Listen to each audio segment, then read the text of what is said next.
Number 6 question is insert the missing letter. ए के बाद D, H, M, S. अब इसके बाद क्या आएगा? देखें, पहले हमने एक प्रॉब्लम सॉल्व किया था, इसमें ये लेटर लिखे हुए हैं, यहीं से चेक करते हैं। पहले ए है, उसके बाद जो है डी है, डी के बाद है एच, ठीक है, एच के बाद है एम और एम के बाद है एस। तो अब क्या आएगा? देखें, यहीं से पता चलता है कि यहाँ पे 2 का गैप है, यहाँ पे 3 का गैप है, यहाँ पे 4 का गैप है और इसके बाद यहाँ 5 का गैप दिया है। यानी अब 6, 1 2 3 4 5 6 छोड़ेंगे तो ये Z आना चाहिए, यानी यही सीक्वेंस चल रही है। सो यहाँ पे ये आंसर आएगा Z। सो सिंपल था, इतना मुश्किल नहीं था। नेक्स्ट है इंसर्ट द मिसिंग नंबर। अब यहाँ पे देखें 12, 21, 23, 32, 34। थोड़ा अगर हम गौर करें इस पे तो ये देखें 12 के बाद 21, यानी स्प्लिट करते हैं इसको, है ना। 12, 2 इधर लिखता है, 1 इधर, 21। 12 के बाद 21 यानी इसको उल्टा कर दिया। फिर इसमें 2 ऐड कर रहा है, 23, ठीक है। फिर से इसको उल्टा कर रहा है, यानी ये 32, यानी फिर से इसमें ये 2 ऐड किए हैं तो 34, यानी ये फिर से इसको उल्टा करेंगे तो ये हो जाएगा 43। यानी ये आई थिंक यही गेम चल रही है इसमें, तो आंसर आएगा 43। इसका मतलब है कि देखें इसको ये स्प्लिट कर रहा है, ठीक है, स्विप डिजिट्स कर रहा है।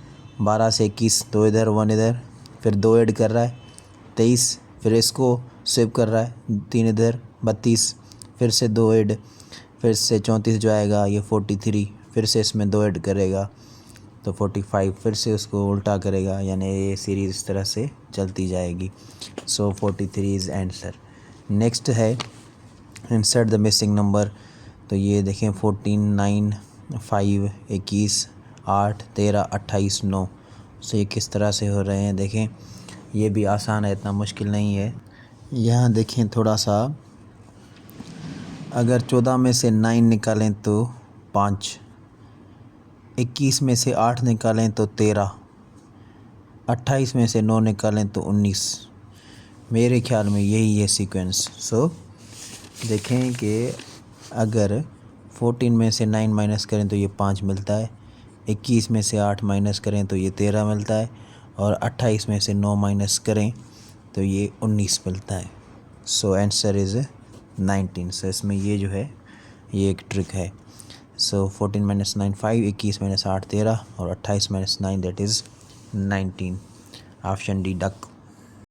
Next one is select one from the following pairs that best expresses the relation similar to that expresses in the original pair, that is dollar to dime। अब देखें ये एक दूसरा पेज उठाते हैं, डॉलर टू डाइम। यहाँ पे देखें कि century, decade, retreat, victory, ring, necklace और सेल्स वुमेन सोपिच। इसका करेक्ट जो आंसर होगा वो होगा सेंचुरी और टू डेकेड। वो किस तरह से देखें कि डॉलर में होते हैं 100 cents, $1 is equal to 100 cents. और जो डाइम होता है, डाइम ये 10 सेंट्स के बराबर होता है, ठीक है, 10 सेंट्स के। सो यानी इधर जो है, यानी इधर इस तरफ ये हैं 100 सेंट्स और इस जानिब ये जो डाइम है ये यानी 10 सेंट्स के बराबर है। सो अगर आप रेशो निकालते हैं तो ये रेशो आता है 10:1, ठीक है, 10:1 आता है। सो इस हिसाब से यहीं पे हमें देखें तो सेंचुरी और डिकेड, सेंचुरी यानी कि 100 ईयर्स और डिकेड यानी कि 10 साल, ठीक है। सो ये सेम है, 100:10, 100:10 या 10:1। सो ये जो है बेस्ट एक्सप्रेस करता है सेंचुरी और डिकेड को। सो 9 का जो ऑप्शन सही है वो है ए, 9 इज़ ए करेक्ट।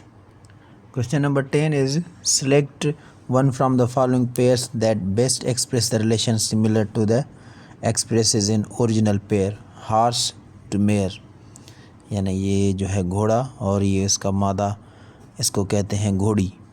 सो यहाँ पे हम देखेंगे तो monkey, pony, no, fox, vixen सही है, duck, geese, dog, puppy. So सबसे जो बेस्ट एक्सप्रेशन है वो है फॉक्स विक्सन, यानी लोमड़ी का जो मादा है वो उससे हम कहते हैं विक्सन, फीमेल वर्जन, फेमिनाइन।